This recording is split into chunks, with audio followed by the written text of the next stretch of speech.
Evet, buyurunuz Sayın Atıcı.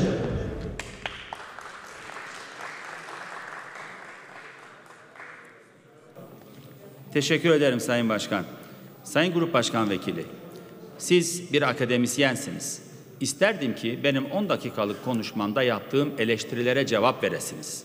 Ama siz çıktınız, burada dediniz ki sıradan bir insanın söyleyeceği gibi efendim biz çok oy aldık, biz iktidarız, istediğimizi yaparız anlamında bir söylemde bulundunuz. Bu içi sığ bir söylemdir, bir. İki, tabii bunun sığ olduğunu siz de bildiğiniz için size yakışmayacak bir şekilde benim sanki okumuş olanlarla okumamış olanların oyları birbirinden farklıymış, kalitesi daha değişikmiş gibi bir şey söylediğimi ima ettiniz. Bu çok ayıptır. Bu benim babama ayıptır, benim anneme ayıptır. Ben tamirci Şahap Usta'nın oğluyum. Benim babam ilkokul mezunudur, annem ilkokul mezunudur. Ve onların oyu en az benim oyum kadar, en az sizin oyunuz kadar değerlidir Sayın Grup Başkan Vekili. O nedenle lütfen söylediklerinize dikkat edin.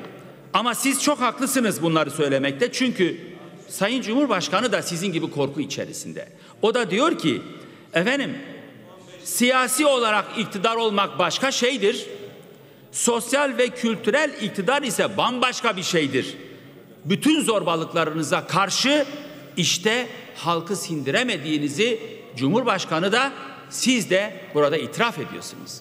Ve bu itirafınızı da maalesef hiç size yakışmayacak bir şekilde dönüp dolaştırıp benim söylemediğim bir şekilde halkımızı küçümseyerek siz böyle bir ima yaratarak halkımıza haksızlık ediyorsunuz. Benim sizden ricam şudur. Siz bir grup başkan vekilisiniz. Çıkarsınız burada benim 10 dakika söylediklerime cevap verirsiniz. Eğer onların içerisinde bir tane yanlış varsa konuşalım. Eğer diyorsanız ki hayır bu ülkede zorbalık yok.